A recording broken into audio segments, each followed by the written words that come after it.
Spears and Steinberg. You know what the it is? Aries and Andy, Chew and the Jerk. You know it's time to get this work. The real raw, gutter, uncut, cold. No political corrections. Always sleep. Being awoke. We discuss politics and jokes. Cry, we lit. There's levels to this shit. Before you was on your mama. Aries Spears don't give a fuck. We talk about race a lot, racism. Much love to my loyal bag holders. Rollers, loaders. We got them in the folders. The whole world on our shoulders. Spears and Steinberg. Yeah.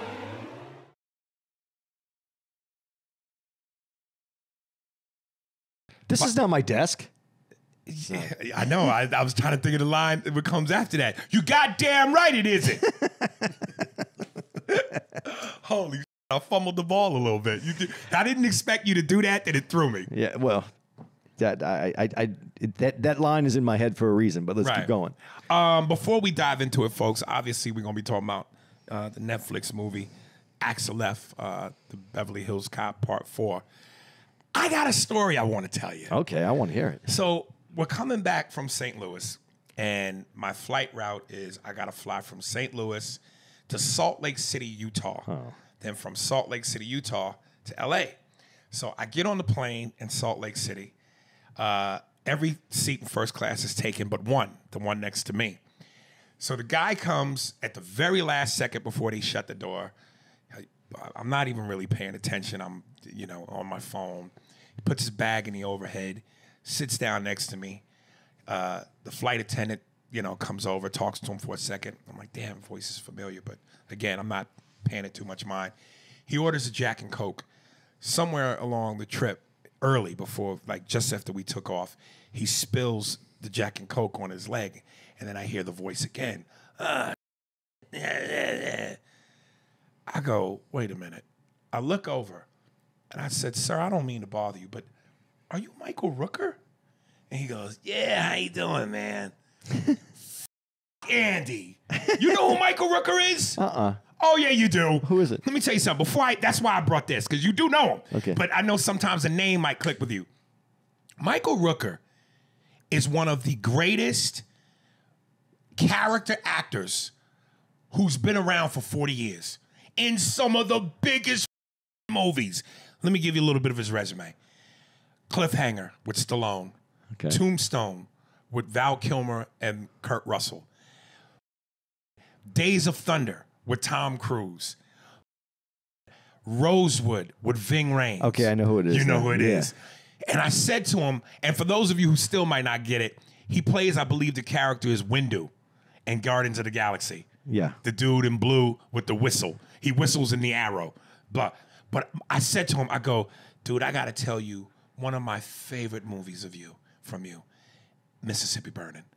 He goes, you made every black person wish death upon you. And he was so happy to hear that. Because he goes, of all the movies I've done, and he starts reeling them off. And I'm so fanboying because I just went Mississippi Burning, and Guardians of the Galaxy. But then we talked the whole flight. So as we're talking and he's, reeling off some of these, I go, yeah! I forgot Cliffhanger with Stallone, Rosewood with Ving Rhames, Days of Thunder with Tom Cruise. He's also essential in Walking Dead. Is he really? Yeah. Okay. So he's loving Mississippi Burning so much because he was so in love with the director. He thought the way he shot it was brilliant, fabulous. So in case you didn't know, I was going to remind you with this scene.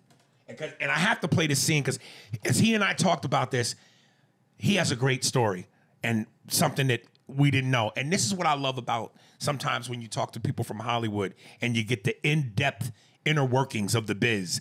You find out that you normally wouldn't find out that make you go, word. So here's this scene. I love it. The grit started leaving a bad taste in my mouth. Well, if that's how you feel about it, Mr. FBI man, why don't you drink up that beer and get the hell on out of here and back to your commie-loving bosses up north? Oh, you must not know my boss, Mr. Hoover. He's not too fond of commies. He'd be on your side there. I don't give two sides you're Mr. Hoover's own boy.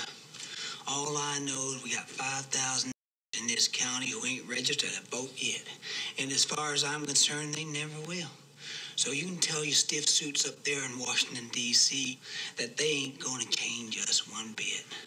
Unless it's over my dead body. Or a lot of dead.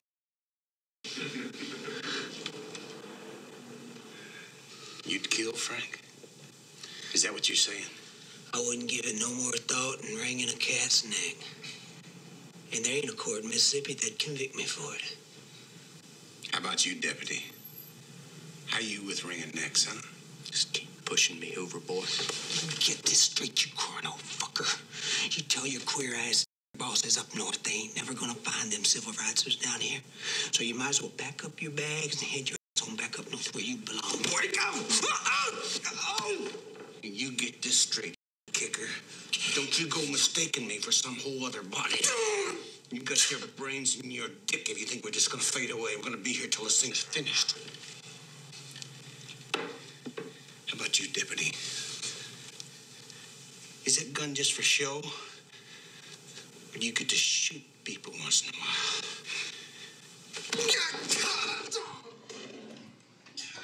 Now that's a badass scene, right? Dude, it's one of those scenes like Leonardo DiCaprio where you just absolutely, and when I'm watching this, and because I know we're going to talk about this, I actually found myself starting to smile, not because of what he was saying, but because of just how horrible he made himself. Listen, that's acting, man. I told him, I said, dude, I've watched Mississippi Burning so much, I know some of that by heart, and I did that moment. Unless it's over my dead body, a lot of dead. And here's what he told me. He goes, Gene Hackman hated that moment. The moment where he grabs his nuts and kills him over. And I go, what? It's one of the best scenes of the movie. He goes, first of all, the scene was supposed to originally go, Gene says what he says, but he doesn't grab him by the nuts and he doesn't keel over. He goes, I came up with that. And the director went, that's brilliant. We're putting it in the movie. So he goes to Gene and he tells Gene that's what he wants to do. He goes, Gene absolutely hated it. He didn't want to grab me by the nuts. And he goes, the other thing is, Gene Hackman he's a bitter old man. He's very grouchy. And part of the reason why he's been that way, and this is what fucked me up, he goes, Gene always felt bitter about the fact that he should have been more of a number one leading man. He hated the fact that he always felt people saw him and hired him as the second or third fiddle. More of a character actor. More of a character actor. He wanted to be Denzel, Nicholson, Pacino, De Niro. And I said, dude, that's crazy, because me and my podcast partner, we talk about this, and we've brought up Gene. I don't see that. I think Gene is one of the most legendary badasses, and he goes, we all think that, but he just didn't feel that way about himself.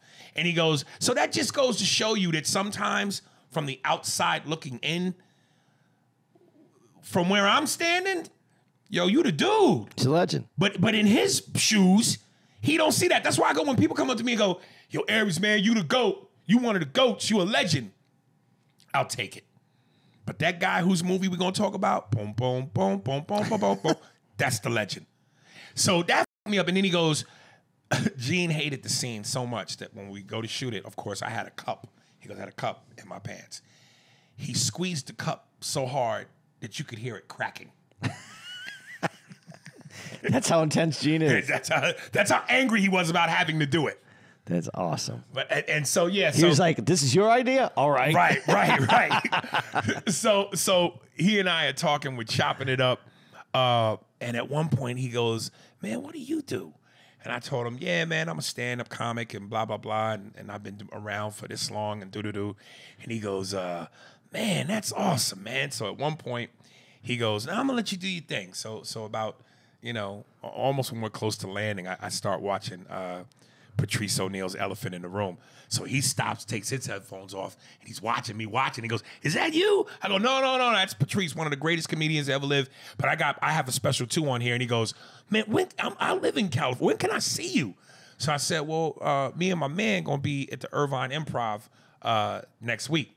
So he goes, "Man, let me know, man. I'll come down and support." And I was like, "Oh, okay, for sure." So when we got off the plane, we exchanged numbers, and he may come down to the show. Oh, that'd be awesome. That'd be incredible. No, Yeah. he is an incredible actor. I'm sorry that I didn't put his name. I don't always put names together anyway. Yeah, especially if you're not one of the automatics. Yeah. Yeah. But no, he's legendary. His character was crucial in The Walking Dead in the early seasons. Yeah. Without him, I don't think it goes. You know, there are guys who, like you say, the mark of a great actor is if you can make us hate you, like feel what we're supposed to feel. But my thing is this. It's one thing if you play a character like that once. But, you know, he in Rosewood, remember Rosewood? He was that same kind of, and I'm like, you're really good at being a racist. You get typecast for your look, but there's in that scene that you just played. Right. There's a thing when he was looking at Hackman. That's what really got me to start smiling. Right. He says what he says, but then he lifts his eyebrows up. Right. And there's people that overact. Yeah. It was so slight, but it was like that is what sold it to me. Like this dude is like, you know. I'm not just saying the truth. This is how it is. Right. Not this is the truth. This is how it is. Right. And the way he did it, I just saw that and I was like, wow. And something else he told me, remember in the opening scene in Mississippi Burning, it starts off with the 3 civil rights workers at night driving down the road, and then we see the cop car pull up. And there's the moment where he sticks his head in the car and he goes, "Smell that, boys? I smell it." And he goes, he was having so much fun, you know, when they weren't shooting with those 3 guys that they had become pals. And he said, at one point, the director pulls me aside and goes, "Dude, they gotta hate you. Stop hanging out with them. Stop being so friendly. They gotta hate you." So he goes, the night before we shot that scene, he goes, the whole day on set, I wouldn't talk to him. And they were like, "Why is Michael not? Did we do something?" And he goes, "No, don't worry about it." But he goes, I wouldn't talk to them. They were trying to be nice. They wanted to go eat lunch. Ignored them and totally was mean to them. And I'm just going, look, that's called the method. Yeah. I get it. But do you really need to do that? You know, after you're done with the scene, you go, "Guys, sorry, I had to do that. I had to get it into that place. I had to get you into that place." I go, "Do you say that afterwards?" And what if after that scene is dinner and he's like, "Smell that? Before I smelled the now I smell roast beef." Just to break the tension. And I said to him, "Dude, I said the hardest scene for me to watch with you in that movie. Remember the scene where all the black people are in church and they just got done with night service. And when they walk out, there's the Klan waiting on them with bats and sticks, and all the church people scream and scurry. And as they're getting abused, beaten, it hints that one black woman gets dragged into the woods and raped. This music comes over the scene, this soulful church-like music. And he goes, and this is where, again, he goes to the director, the choice to do that. It's almost like it takes away from the brutality and the reality of the moment, but it's still there. You're watching it, but somehow, I don't know, it felt like it lessened the blow, if that makes sense. But then the part that gets you is when they show the young black boy who falls to his knees and starts praying. And as he's praying, Michael Rooker's character just kicks him in the throat. And the kid keels over. And then he says to him, no, he grabs him by the shirt at first and pulls him close and said, "Look here, boy, something, something, something." And then kicks him in the throat. And the kid falls over. And then he kicks the Bible next to him. And he goes, when we shot that, the kid's mother was on the set. And the moment it happened, she damn near up the take because she was so caught up in the reality of the scene. She went, "That's my baby," and almost ran out there. And you know, both Michael and the director assured her, "No, this is acting. Relax." And I'm just going to consciously know that this is pretend, but then you forget. Yeah. And I go, I hated you in that moment because, and again, I've had conversations with my podcast partner about God and religion. And I don't want to get into a deep thing with him about that. But I just went to know you just finished church. You just finished praising him. You're not even 2 feet removed from the church door. You drop to your knees and clasp your hands in prayer. and you get kicked in the throat, and to double down, he kicked the book.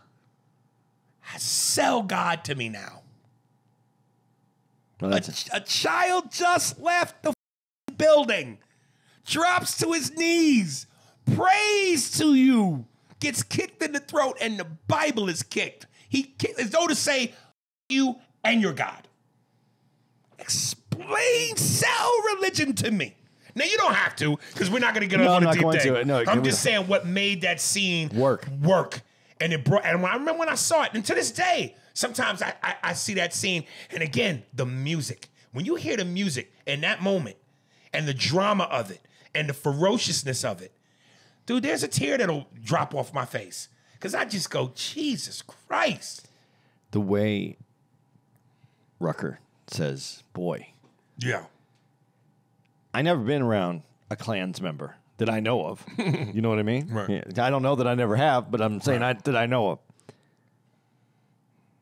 I can only imagine that boy, the way he says boy, is exactly what that sounds like. Like I don't know how you get there. Yeah.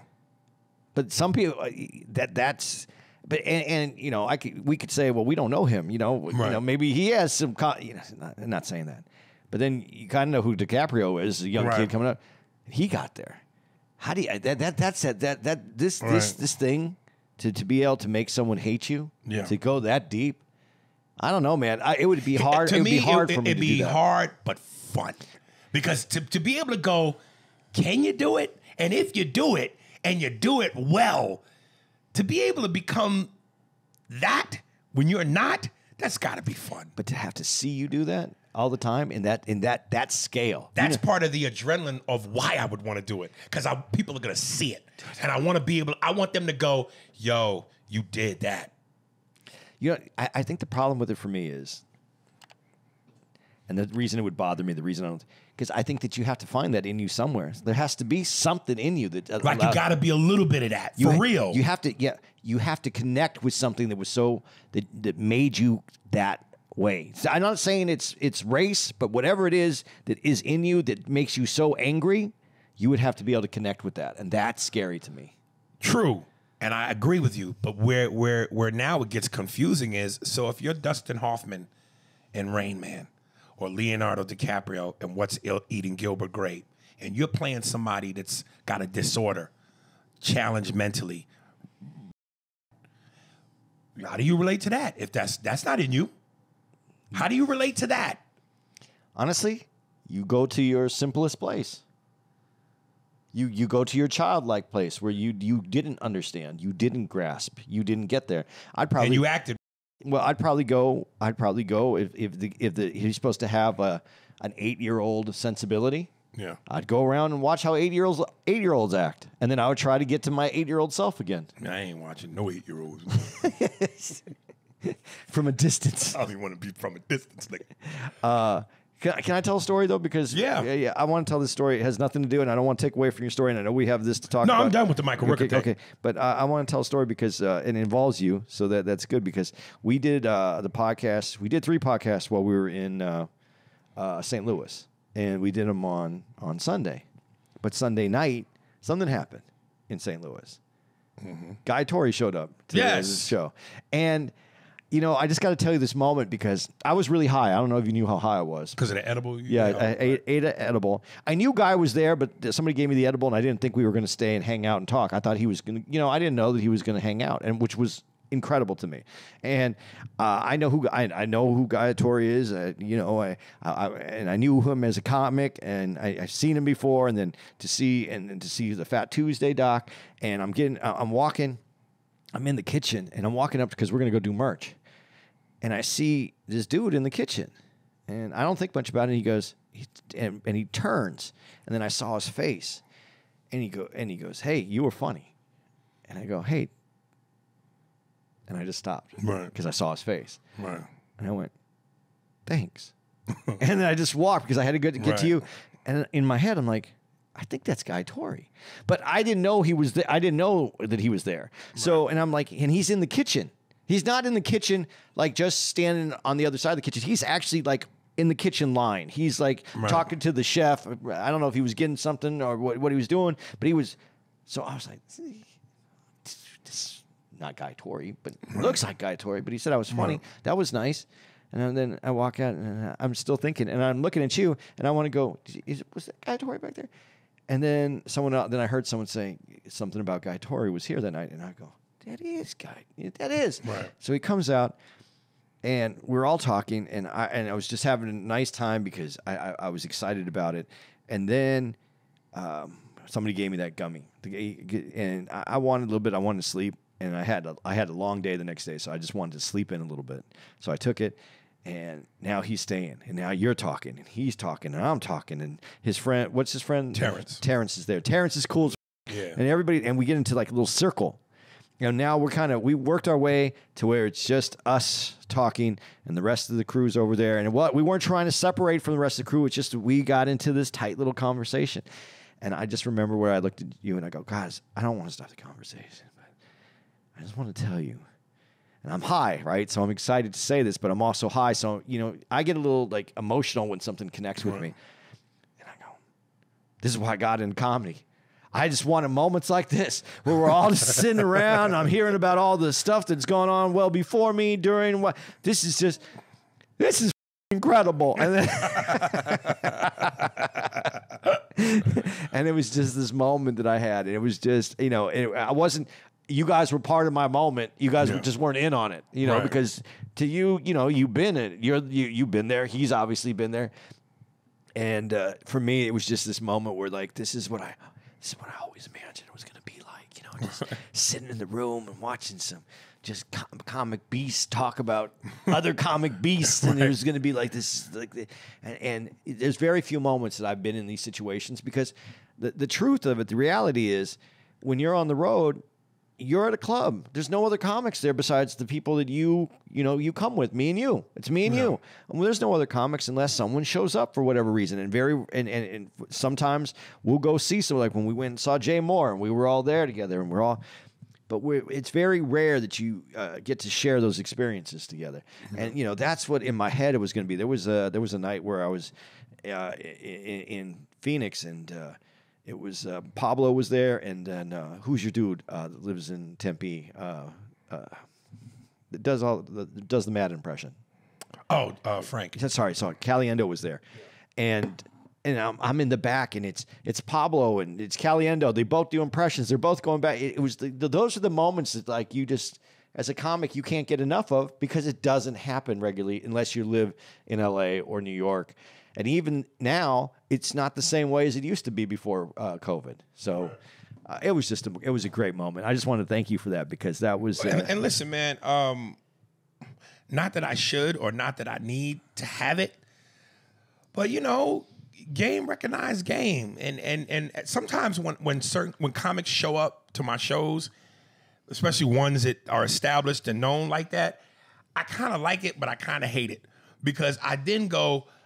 No, now I gotta bring it, and I'm like, why do you feel you need to bring it any more than you normally would bring it? Or why do you feel the need to bring it just because you got those set of eyes on you? Nigga, do your thing regardless. But, you want the respect. Not that I don't have it, but just the validation from your peers, and people you respect makes you feel like you belong. And again, it sounds stupid because not that I need to know that listen, after 35 years, if I don't know that I belong, then I don't belong. Right. But just going, I guess, and again, I'm not a professional athlete, never been a professional athlete, but I guess it would almost be the same as like, if I don't know, let's say, God rest his soul, if Kobe was still here and he was playing, and then, he's in the playoffs while another player that's known and respected isn't, but he's in the stands. Do you put a little extra on your for them? I don't think Kobe. I don't think you do. I think because you're in the moment, you might blow a kiss as you run by. Oh, I'm not going to do that. That would be odd. No, if he was rooting for the other team and you ran by and just like Kobe's done that where you kiss the two fingers and like off that off kiss. Yeah, I don't think. I'm just saying. I'm saying all that to say what you're saying. it feels good. It feels great, man. And to have those moments where you're back there and you're just reminiscing about old times and things that have happened in other comics, and just those moments. To me, honestly, I always thought that was part of my. I never thought about doing this as my life. Like, this is my job. Yeah. I thought about it as, it would just be great to know these guys. This would be fantastic. It'd be good to. I would love to know these inside out, because I didn't realize how much I not only respected it, but just was in awe of it. And to be back there sometimes, I get a little, man. I get a little. I'm like, oh, this is. Yeah, like when Ryan Davis came and saw me in the Comedy Zone in Charlotte. That was a great day too. Yeah, I mean, so it's just like, whether it's Ryan or Guy, anytime I'm just like, oh.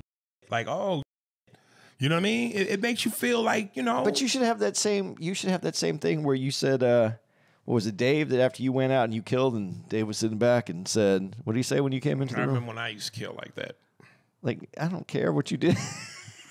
Yeah, I mean, you know, listen, Dave's a different breed of dude. You know what I'm saying? So, you know.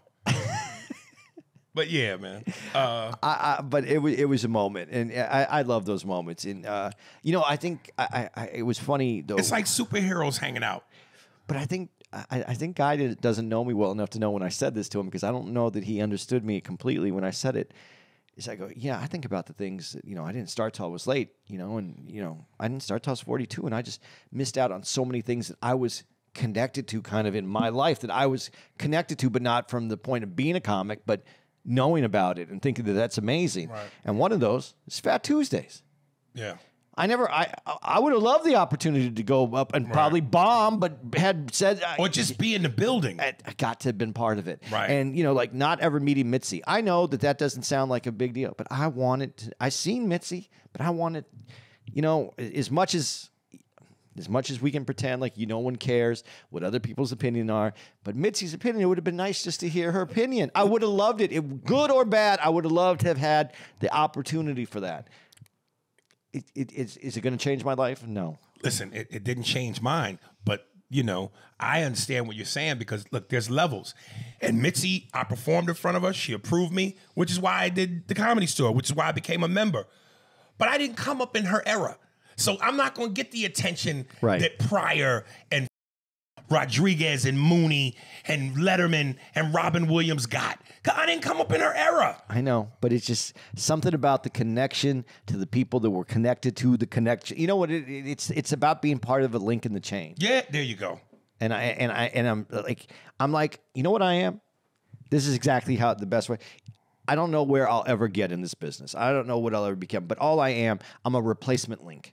I didn't come up in my time. Right. So it's like, oh, there's a little link that we need over here. Let's get this one. We'll put that one in. Okay, now the chain is complete, but I'm not connected to the two links that I'm connected to, because I didn't come up with them. I wasn't with them. I wasn't part of that. And something about that is missing in my career. And it's going to be okay. It's not going to, like I said, it's not going to change anything in my life. Well, before the final chapter is written, you don't know. Yeah, but still. It's missing, but that don't mean it. Yeah, but, you know, I'm still not going to have that wear from you. Don't know that. But I'm not going to be the guy who came up in the 70s. I should not, and I wouldn't have come up in the 70s anyway, but I should have been part of the 80s. I wanted to do this stuff, and I didn't do it because I didn't know how to get started. Okay, but you're hanging on to a history that, of course, you respect and are aware of, but you couldn't help it in terms of be a part of it. But think about the era you're going to usher in. Yeah, I get that. But it would have just been nice. The people I'm connected to. You know, who do I hang out with? You're one of the youngest guys that I hang out with.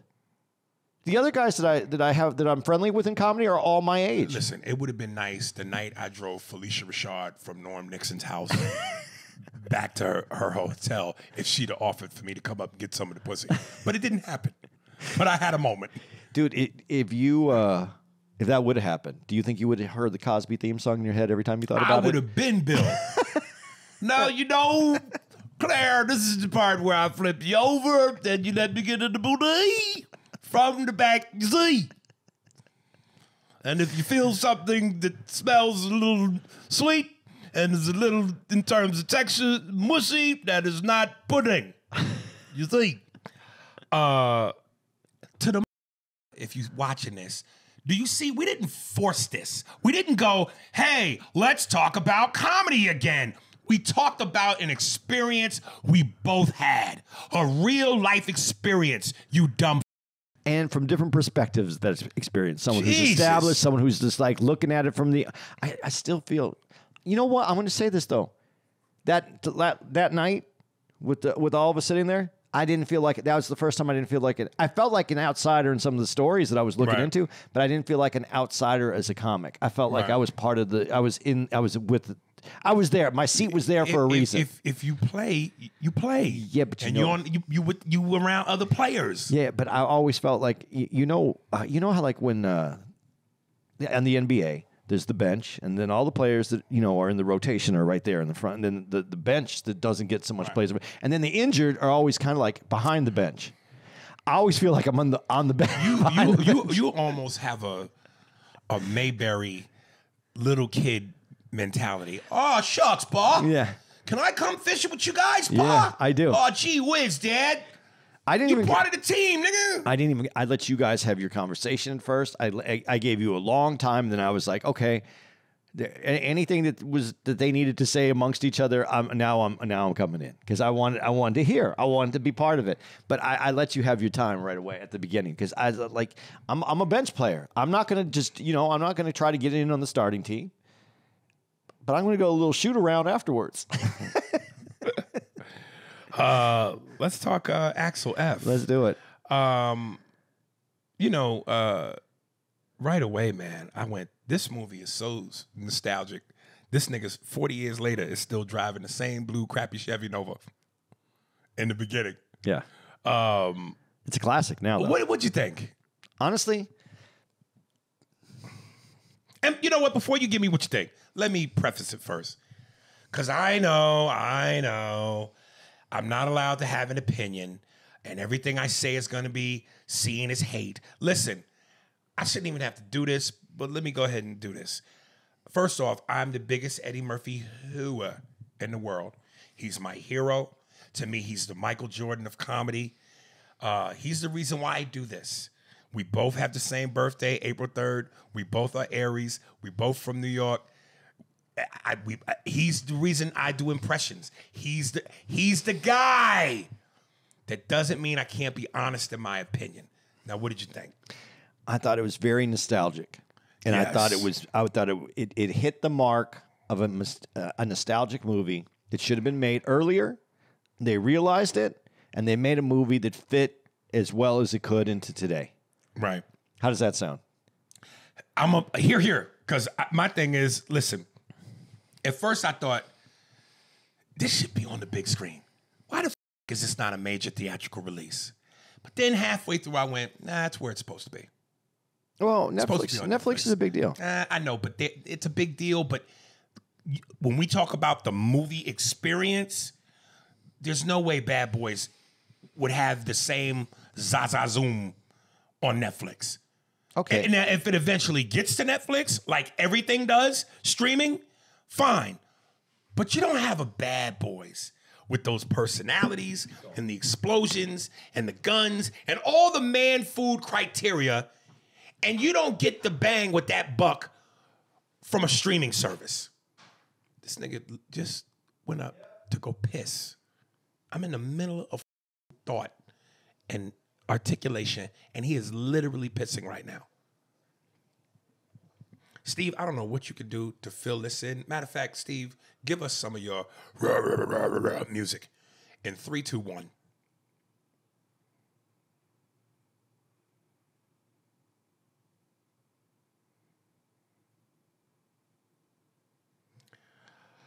All right, coming out of that in 3, 2, 1.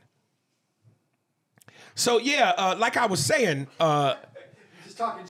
Yeah, like I was saying, yeah, you want the full impact, and for me,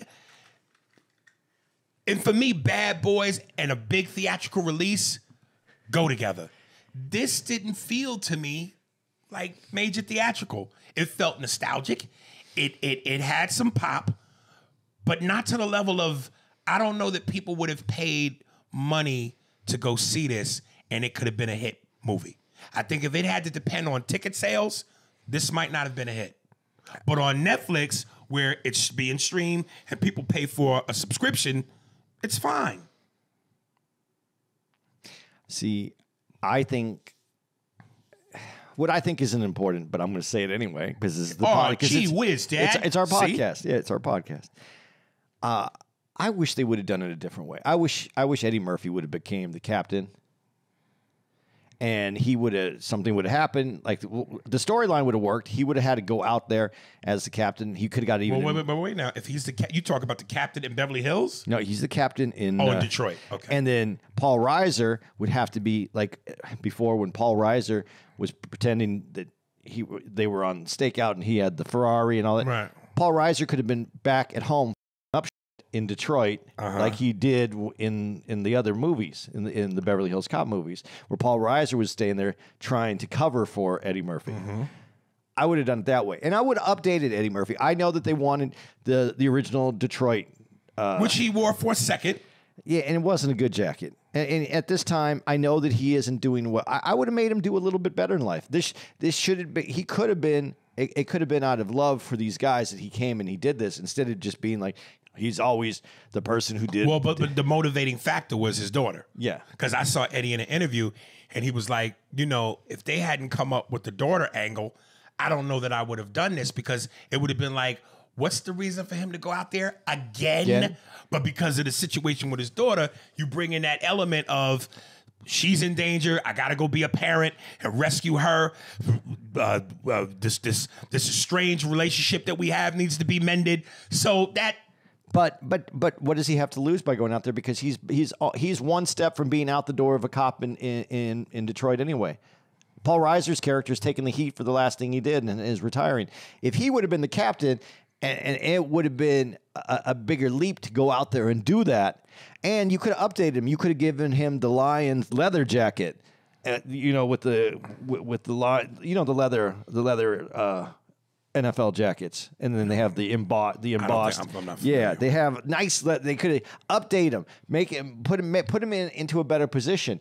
And there's a scene that pisses me off. They had 3 opportunities to do it where Paul Reiser's at the desk, and then he's leaving. He's leaving. He's no longer. He's retiring because Eddie Murphy got him in trouble. And Paul he says that Eddie Murphy says, "Oh, you threw yourself on the sword for me."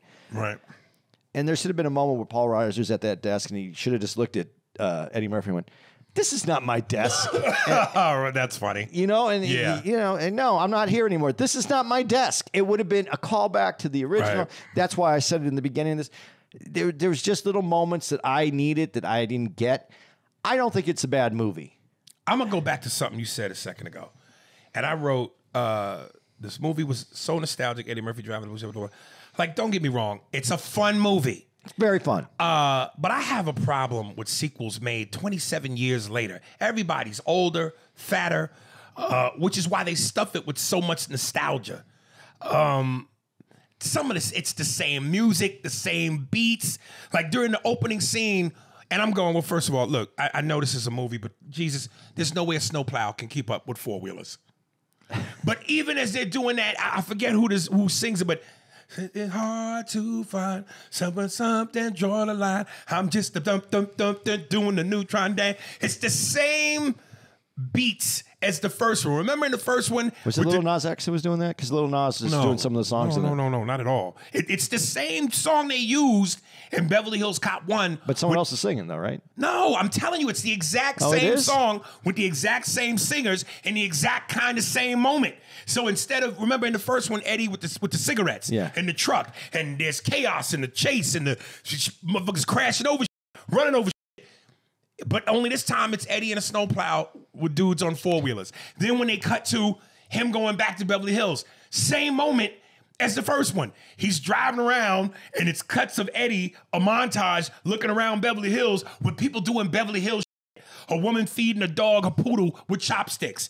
A Middle Eastern woman in the full hijab, but only Louis Vuitton. And they added that I go, I've never seen that in Beverly Hills. But nonetheless, it's some of the same beats. The moment where Eddie goes into Rosewood's office and the guys are already broken in and they're looking through. It's the same moment in one where he goes into the warehouse and goes, my name is so-and-so, and I'm from the inspection agency, and this dude didn't ask me who I was, and we're going to look through the crates. Hurry up, quicker. It's some of that same. But I do like when they get to one part, and Eddie starts to do that same again. Right. He goes, nah, I'm sick of this. And then he does it. He stops doing it. When he goes to the hotel and he's trying to get a room. Right.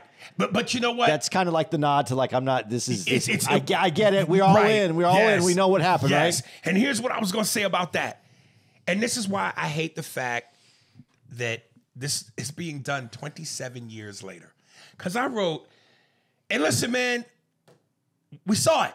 When he goes into Rosewood's office, he does it. When he tries to get into the restaurant or whatever, and the dude's not going for it, his daughter comes, and it's like, look, from the same cloth. Yeah. And now they're tag team doing it. Them going to the parking thing with he's with the guy who's an actor. The impound. Yeah. He's doing it there. So he's trying to do the same con man moments as the first one. But here's what I wrote. I went, when Eddie does in this movie what he did in the first two movies, the con man moments, it was awesome back then because you saw a young guy doing what a young guy would do. Be slick, run his mouth while being funny and charming. But it's 63. It feels like a granddad trying to be funny around his teenage grandson and his friends at a birthday party. The magic's not the same. It's just not the same. No, it's not the same. I'm granted, it's not the same. But it was still done in the same vein as what it was. And I think that's kind of the inside joke when he says, I'm not going to do this. When he says it in the but then they do it more. But no, they maybe did it, I think, one other time. But by that time, I felt like you felt. We get it. But to me, I'm going, we get it, because it's not as potent now, 27 years later at 63, as it was when you were in your 20s in 97. Beverly Hills Cop 2 came out in 97. And I think Cop 1 came out in 94. But again, you're young, you're hip, you're slick. That's who that character is. At 63, it feels like, dude, you're too old to be doing this. But again, this is why I wish they would have made him the captain. He would have went out there for his daughter. The daughter could have been the slicker one. He could have been the one. That don't work for me. You're not Axel Foley then. You have to grow. No, you have to. Well, so again, this is where we go back to the Stallone thing. Growth is good if the context warrants it, or you have to do it, because if you don't do it, it becomes unbelievable and silly. You can't have Stallone being the kick-ass Rocky Balboa character beating the shit out you at damn near 70 like he did when he was 30 and 20. It's stupid. It's stupid. But you could have updated the smartness of what his character does instead of making it the slicker and way. They did. No, I'm talking. If you're talking about Rocky. I'm talking about. Okay, but before we get to that, my thing is the way Sylvester Stallone addressed the elephant in the room and went, "Hey, man, I'm damn near 70. Yeah. So let's play to that." Eddie Murphy is not playing to I'm 63. He's playing to I'm still that guy. And that guy at 63 don't work. And well, they try to sell it to you because he's the guy that's getting the captain basically is having to go because he's still on the streets playing the same way that he played before. So that's how they try to sell it to you at the beginning. Yeah, I wasn't. And that was my concern. That was my fear. I went, dude, and I said this so many times before we came to this moment, when we talked about this moment. I went, dude, if Eddie's 63, man, if you're trying to sell me on I'm that dude, I don't know. I'm worried about that. Is it better than Beverly Hills Cop 3? Oh, well, listen, since we're on that. Listen, my order from best to worst, Beverly Hills Cop 2 is number one. It actually topped. 1 was great, and 2 was even more fun and better. 1 to me is 2. This one, 4 to me is 3, and 3 is 4. So it still did better than... Yeah, and this is why I'm going... I don't know that people gonna pay. What are movie tickets now? $15 almost. What up, 12? Yeah, I think it's 15. Then if you want to sit down, it's another 25. And then That's funny. I don't know that people are paying $15 to see this. Well, they're not paying money to see many movies. Movies aren't even. They paid to see Bad Boys 4. Yeah, but it still is not going to run like it would have. Maybe not earlier. But my point is, Bad Boys 4 and certain movies that you just know. Do you know? Is there a guarantee? Of course not. But if you had to roll the dice and you were a betting man, I'm going, yeah, Bad Boys 4 is a theater movie. This to me, at first I went, when it first started, I went, based on how it looked and the production, I went, why isn't this in theaters? But as it went on, I went, I see why it's not. I don't know that I would have paid money to see this in a theater. I don't know that they got their value for the helicopter scene. Which was in turn, you said you don't know if they got their value? Yeah, because I still think it could have been better than that. I can tell you this, that looked like $100 million movie based on did, that. But it didn't. I don't know. There was something that wasn't right about it to me. I don't know what it is. Okay, so if you take what you just said, combine it with everything I just said, again, I don't know if this is a hit in the theater. I don't think it's a hit in the theater. I think right now movies, a nostalgic movie isn't going to just be a hit in the theater. You got to bring it like they did. Bad Boys, your Bad Boys example is pretty good. They brought it. We were looking at each other like, is this the best one? Yeah. And for what the juice being worth the squeeze, you got the juice. Yeah.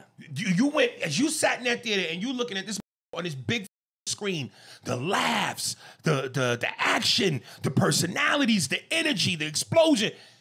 There's no other way to watch that other than a theater. And they did address the age in it too. Yeah. So they get it in there. I listen. I think that I think that this is a movie that didn't have to be done. They did it. I'm not unhappy that they did it. I think they accomplished their goal. When you see Taggart, you know where this movie is. Oof. When you said everybody's gotten bigger, he's the only one that got smaller and older. Like you could see it on his neck. Yeah, he shrunk into that body. Oof. So but he still honestly he still acted well. He still played it. He was there.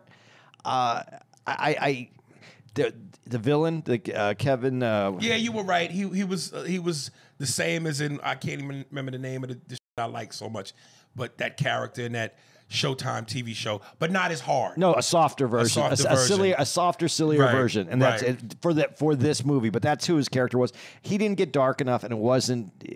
The Beverly Hills Cop 2. The bad guys are bad guys. Yes. You know what I mean? Yes. And yeah. This doesn't really. They're bad guys, but they're not letting the character be a bad guy. They're not going into it deep enough. They're not making you hate. You don't hate them the same way that you need to hate bad guys so that you can love the good guy. And when you don't make the bad guy bad enough, you don't have the same love for the good guy. When you look at Beverly Hills Cop 2, you can feel the date, right? Mm. This, in some ways, especially, again, they're using the same music, the same kind of tone. It felt like it was the 80s trying to fit in to today with all the nostalgia. Yeah. I don't know if you noticed this. Eddie doesn't do his laugh anymore. Yeah. He replaced it. What did he? He goes like this. There was a moment in the car where he laughs and somebody says something and to motivate him laughing. And instead of doing the classic, he does this now. And I saw him in an interview and the dude said, why you don't do the laugh no more? He goes, I stopped laughing like that because too many people would associate me with that laugh. He goes, I would go places and people would go, Eddie Murphy, do the laugh. You do the laugh. And he goes, and it sucks to not be able to laugh how you naturally laugh. But I didn't want people associating me with that, like that's all I do. And first of all, I went, dude, you are such an icon. And your body of work is so extensive and impressive. Who the would associate you with just a laugh? Yes, it is your signature because nobody else does that. And when you popped up in the 80s, that's part of what made you recognizable. And people went, that Eddie Murphy. When you heard that, you knew that was Eddie Murphy. Okay, I'm going to say something. You can agree or disagree. But first, before I say it, I got to say this. Burt Reynolds ran his whole career with a laugh throughout his whole career. I never knew that. Yeah, he had a this, like little country laugh that he did, Right. and that was throughout his whole career. And he was known to have that in his comedy movies all the time. But when you're young, and Eddie was young. Not that he was the youngest, but he was young when he came up. He's Very on, young. How old is he on Saturday? 22. And then he hits box office huge. Oh, I'm sorry. No, he was 19. 19. Right. 22. I was 22 when I'm mad. He's huge. And you get all this, and then as a young man, you want to define yourself. You want to define yourself. And if people are saying you're a laugh, you're like, I don't want to be known as a laugh. You might work your whole career if you were 38 and you came up and people are like, this laugh is his new signature, you'd be laughing your ass off from 38 to 98. But when you're in your 20s and you haven't defined who you are as a person and people are trying to define you by something that you don't think is important enough, you're going to run away from it. But my issue is this.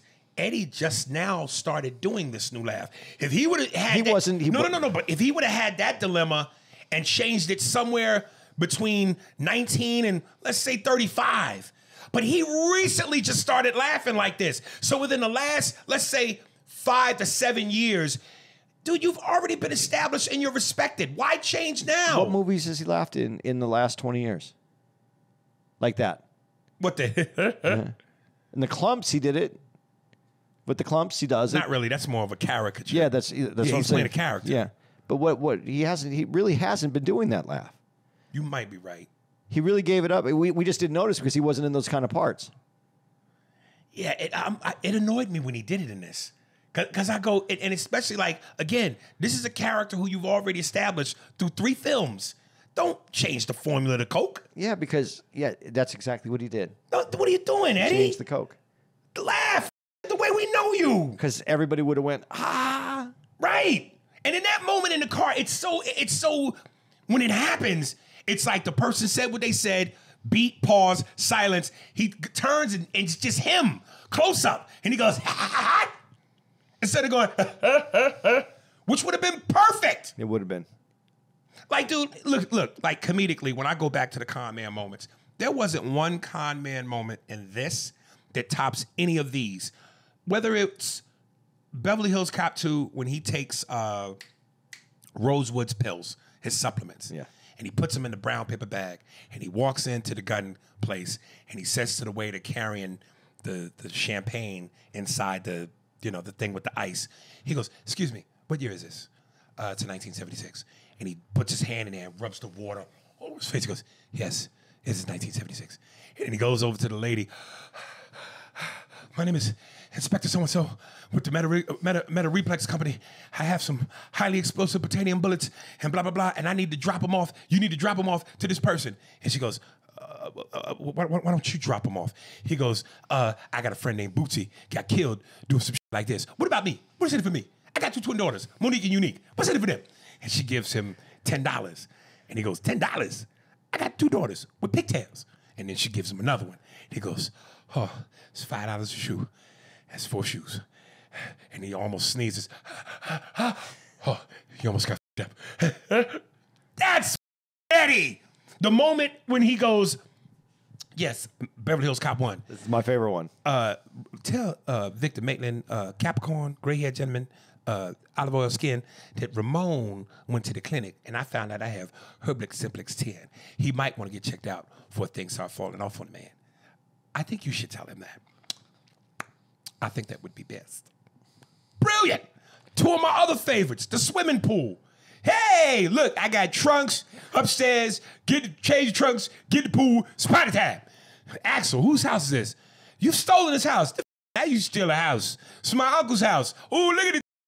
Oh, Axel, you're still a police officer, for Christ's sake. I want you out of that pool and out of that house in 20 goddamn minutes. I love when you talk dirty to me. Come get your mad ass in this pool with me.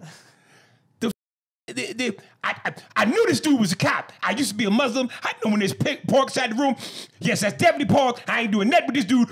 You, Akbar. That's, you know what I mean? At 63, nah. And none of the con man moments in this was funnier than any of the ones I just did. I think that he got so much out of this. I don't think that he really is interested in revisiting any of this. Don't do it.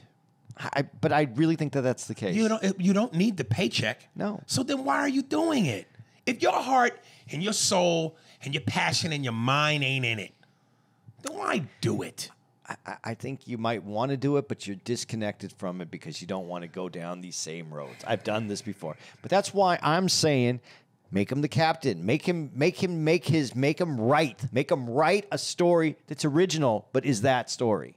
That's what I'm trying to say. I'll say this. Instead of a daughter, give him a son.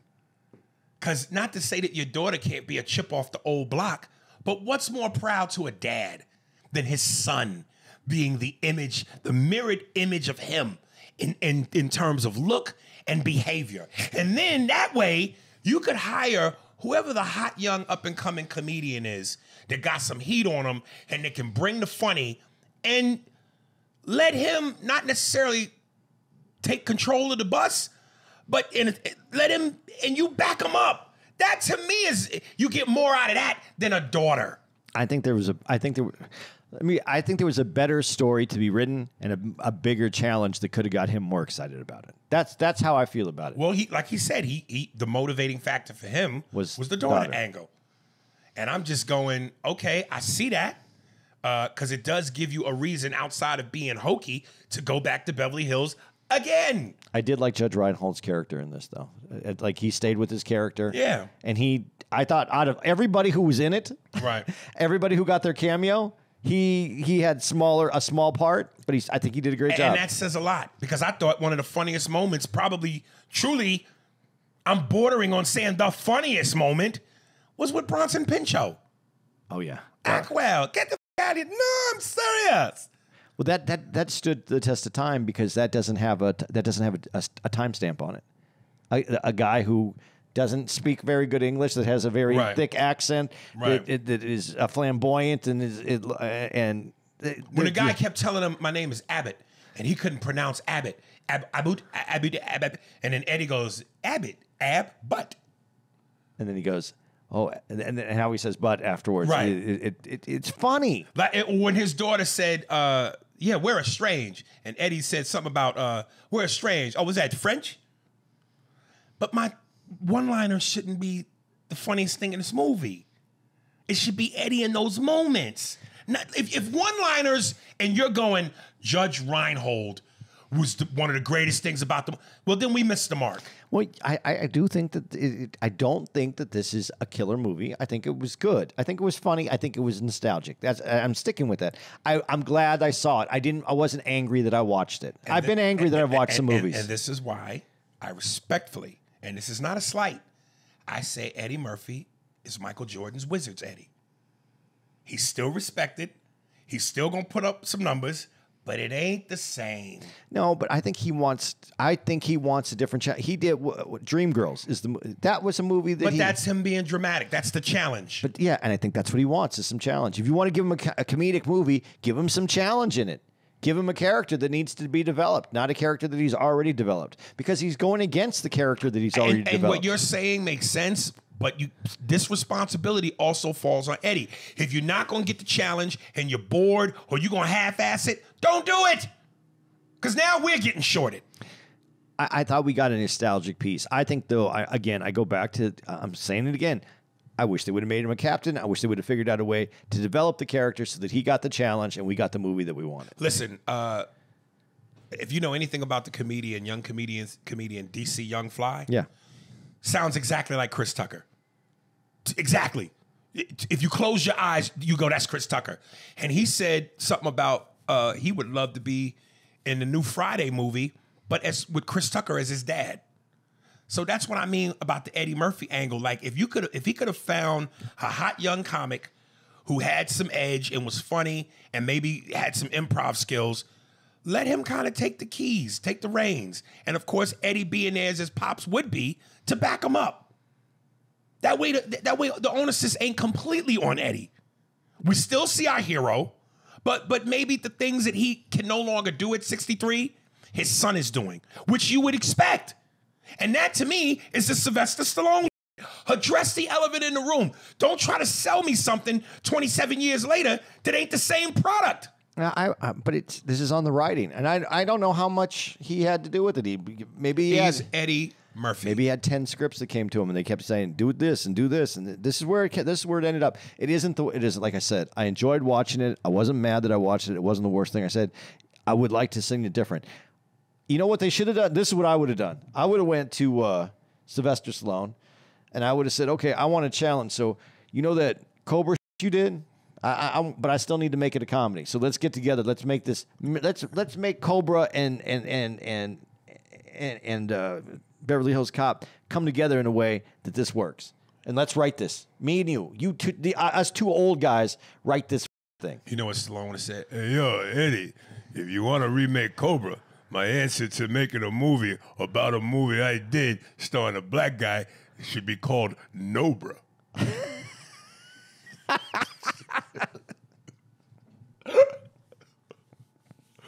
That's my answer, Eddie, you know. That don't even sound right, that laugh. Dude, and again, I will say this. That's why I give the credit to the daughter angle, because it almost reminded me of Taken. They've done 4 Taken movies. And I'm like, again, how many times can this get snatched? At one point, you got to sell something else. At some point, you just don't leave the house. Right. or go, you know what? I have a particular set of skills, but you can keep her. I can't do this anymore. I told her not to go. Put my daughter on the phone. Sweetheart, I'm going to let them keep you. Quite frankly, I'm too old and I'm too tired. So now you're tooken. Yeah, man, listen, it's a fun watch. And it's where it needs to be. Because it's on Netflix, I would even watch it again. I will watch it again. But there's no way I would. Listen, I've gone and very seldom, hardly ever, rarely, but I've gone and saw certain movies in the theater twice. I've paid twice. There's no way I would do that if this was in the theaters. You know, I just really quick side note too. You said you brought up Brian Pinchot and his little scene. Listen, man, in the original movies, in 1 and 2, everybody had funny lines. Everybody dropped, even the girl in the first one when Eddie Murphy goes, "Is this your car, the Mercedes?" She goes, "No, in Beverly Hills, we just take whatever." Yeah. Everybody had a snarky little funny comment. Right. That wasn't. That's not in here. No. So that, you know, it's a different time. It was written different. They had a purpose. They met the purpose. They didn't meet expectations. They met the purpose, didn't meet the expectations. Now imagine you have a child, and that's what your child does. You met the purpose. You didn't meet the expectations, but you just did enough to meet the purpose. Are you proud of your kid? Think about this in this way and be really honest about it. There's a lot of successful people in the world, and their children, they accomplish all their goals, but they don't beat the expectations. They don't get past it. But when you say that, you mean they don't get to the level of their parents? No, they don't. And these old movies, how are they? These are children of it. They're not going to get to that level. Jordan's kids aren't becoming the next Jordan. Bronny ain't being LeBron. Teeny tiny Bron. Right. That's a lot to put on somebody. It's a lot to put on them to make this movie rise to that same expectation. It was a good movie. It was enjoyable. It didn't. It hit the mark. It hit the mark. It just didn't. It didn't live up to what its history is. That's all. All right. But it beat 3. It wouldn't have took much to beat 3, man. Yeah. Wally World. Oh my God. It just beat 3. That's it. You want me to give some dates? Are you happy where we're leaving this? Do you want to leave? Yeah. Do you want to? No, that's why I told you, man. I didn't have many notes for this. It's just I did enjoy it, but we wanted more. And you said it best. I don't know that I wanted more. I don't know if wanting it to be great is more. That's the expectation. That you be great when you're great. But you said it also. You said this is his Wizards. This Jordan. is Wizards Eddie. And wouldn't that be the expectation, though, in a way?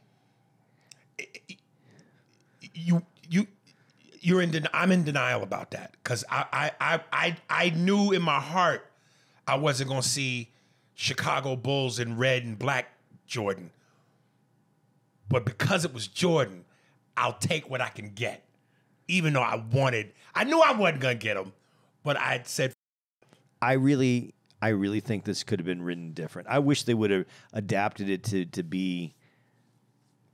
I would have liked him. I'm sorry. I guess this is the best way for me to say it. I think Eddie Murphy accepted the movie that he felt the nostalgia and was going to meet the expectations of what a movie of this caliber would be. But he wasn't. He knows it didn't exceed it. The writing didn't exceed it. It wasn't going to exceed what had been done before because they didn't challenge him. And I wish they would have came to him with a challenge and gave him something that he would have went, yeah, I want to get into this mix. What if he wasn't a cop anymore? What if it was something that in the Godfather, just when I think I'm out, they pull me back in. Right. What if it was something more like that? What is something that was challenging to Eddie to take him out of that? Again, my dad was a diehard James Bond guy, but his guy was Sean Connery. Now, while Bond wasn't necessarily, and still to this day, I don't break my ankles to go see a Bond movie. But because it's such man food, I will see a Bond movie. But that being said, I grew up because of my dad watching and appreciating Sean Connery. And I remember, I think the last Bond movie Sean Connery did was called Never Say No or something like that. Never Say Never Again? Never Say Never Again. And he was old, man. It was obvious. I mean, the hair wasn't jet black, a lot of grays, his skin wasn't as tight. And I just went, and I watched my dad's face, and he was glad it was Sean, but he knew. He knew it was time to hang it up. So it's like, I'm glad it's Eddie. I love Eddie. He's my hero. But, I didn't go into this going, this is going to be as good as Beverly Hills Cop 2 or be better. There's no way I thought better. I wasn't even hoping as good because I just went, it's 27 years later, man. That window, there's a window. There's too many writing problems in this. The part where Taggart doesn't have Billy's back and said, well, Billy's gone crazy. Right. Right. No, he's not gonna. What? Then give us some context to what happened that made Taggart go, no, I'm not listening to Billy. Billy's the problem here. Yeah. But that doesn't happen unless there's a falling out. I didn't like the way Taggart reprimanded Eddie so strongly. Like, you don't remember our history? We come on, man. But they're trying to play him as old and crotchety. Now he's bought into the Beverly Hills soft position. But there would be a relationship. It wouldn't be this way. Right. There's problems with the writing. I'm just being honest. There's problems how it's written. Yeah. But it still checked the boxes of a Beverly Hills Cop movie with Eddie Murphy in it. And that's what they wanted. Now, we're living on the outside, and we're people that are kind of, you more so than me, but involved in this industry that looking at it and going, I want it more because this is it. I want it more because there was more to give. And we didn't get that. That's the problem. Right. That's the problem you're having with it. I accepted it because I knew what this was going to be. Right. But when I saw Eddie Murphy when he played Dolomite, that was, to me, one of the best things he's done in a long time. And to this day, I hear you. I wasn't mad at it, but Dolomite didn't do for me what it did for you. No, because it was Eddie doing something different. And I thought I don't mind him doing something different. But I thought he was having fun doing it, and I enjoyed watching it. Mm. He needs a project. You know what? But I'm going to be honest with you, and this is the thing that will probably hurt you when I say it. Maybe hurt you when I say it. And if Eddie Murphy ever heard me saying this, maybe he's not going to like me for saying it. I think I know where you're going. But go ahead. I don't think he gives a. I definitely don't think he gives a like he used to. I think he would like to stay home and not be bothered with any of this. And if that's the case, stay home and not be bothered with this. Because I'm going to tell you something. I really think and am starting to feel like, and I don't like saying this, but it's almost like with some guys you go, yo, it's time. Yo, you had a great run. We respect you. You're an icon. Your position is solidified, but retire. There's no ability in being able to gracefully go, all right, I'm done. I don't think he has to retire. Here's what I think he needs to do. I think he needs to go away and do all the things he wants to do. I know he loves his family. I know he loves being with his kids, his grandkids. That's his life. Yeah. And do all that. And unless someone brings you something that makes your hard, don't leave the house. Look at Jim Carrey. They asked him, you're retired. Will you ever get in front of the camera? He said just that. Unless it's a script that totally knocks my socks off, yo, I'm done. Why do it if you already hit the There's the pinnacle? honor in that. Yeah. But, I mean, every once in a while, someone will give... Listen, what's his name? Now, I'm not going to remember his name either because I don't remember anybody's name. Clues. Give me clues. This is a tough one for me to give you clues for. Old, white guy, very wrinkled, was in the Marvel movies now. Was played the bad guy. Oh, Ian McKellen. No. American actor. Bonnie and Clyde. He was in Bonnie and Clyde. Bonnie and Clyde. Yeah, that's how... Warren Beatty? No, other dude, the blonde guy, though. Who the Bonnie Same and Clyde? Same time. Not Burt Reynolds. He was in the Bonnie and Clyde with Warren Beatty? Was it Bonnie and Clyde? I thought he wasn't. No, maybe he wasn't in that. I'm going to get it. Just a second. It's You know right another movie he's been in? I'm trying to remember a movie that he's been in. But he was in the Captain America movie. He was the bad guy. Oh, Captain America. Captain America. The first one? No, the second one. Winter Soldier. Where he's the like commander. He's like the head of the services. Robert Redford. Yeah, there it is. At the same. You should have said was once good looking, but now wrinkly. I said old, really old now. He's really old, really wrinkly, like you just said.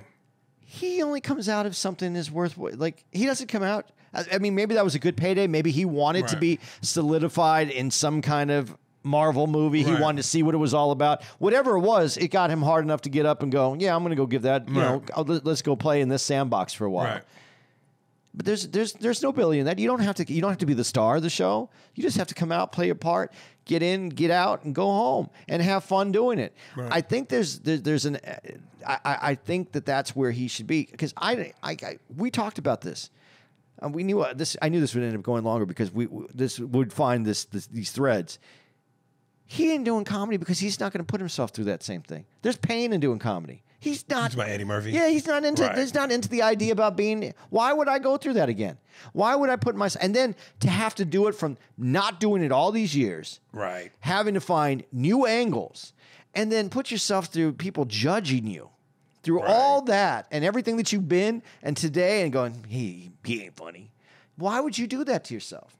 He doesn't need to do that to himself. He just needs to come, get 10 pages, and go, oh, I want to be in this. For how many days are we going to shoot?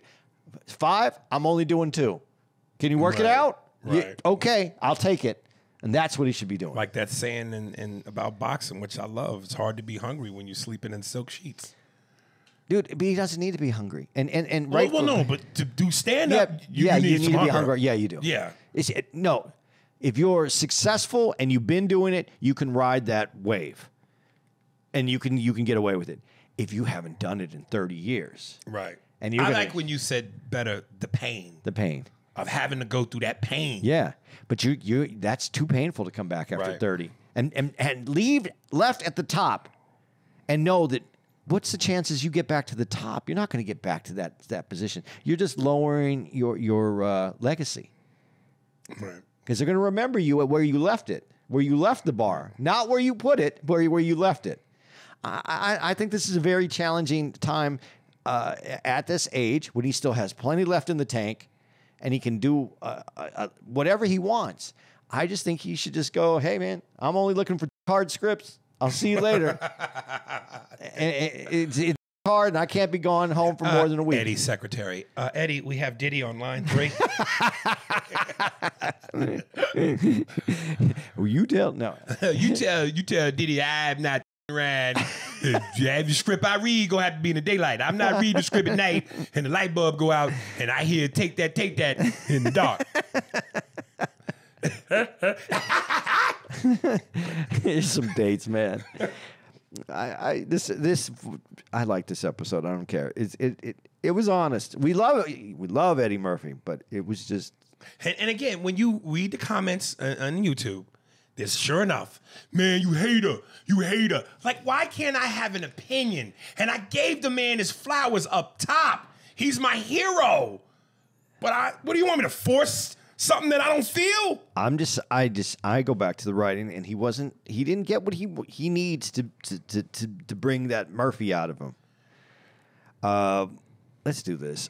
We are going to be July 11th through the 14th. We're going to be at the Irvine Improv. July 18th through the 20th, we're at Cobb's Comedy Club. August 1st through the 3rd, we're going to be at, where are we going to be? Laugh Out Loud Comedy Club in San Antonio, Texas. August 8th through the 10th, we're going to be at the Mic Drop Comedy Club in San Diego. August 22nd through the 23rd, we're going to be at Stand Up Live in Phoenix, Arizona. That's only 3 shows in 2 nights, so get them tickets. They're going to go. August 24th, we're going to be at the Rialto Theater in Tucson, Arizona. 1 night only. Get them tickets. Paulie Casillas is going to host the show. Come on out. Come check us out. That's my hometown. Come say hello, man. We went to high school. August 30th through September 1st, we're going to be at the Improv in Houston, Texas. September 7th, we're going to be at the Complex, 1 night only in Salt Lake City, Utah. September 13th through the 14th, we're going to be at Hartford Funny Bone. September 20th through the 21st, my birthday weekend, we're going to be at Kansas City Improv. October 4th, Royal Oak Music Theater in Michigan. That's 1 night only again. October 5th, the Apollo Theater, 1 night only, New York City. October 11th through the 13th, we're going to be at the Improv in Orlando, Florida. October 17th, 1 night only, Vancouver Playhouse. End of the Canada stuff for this year. October 18th through the 20th, we're going to be at Spokane Comedy Club.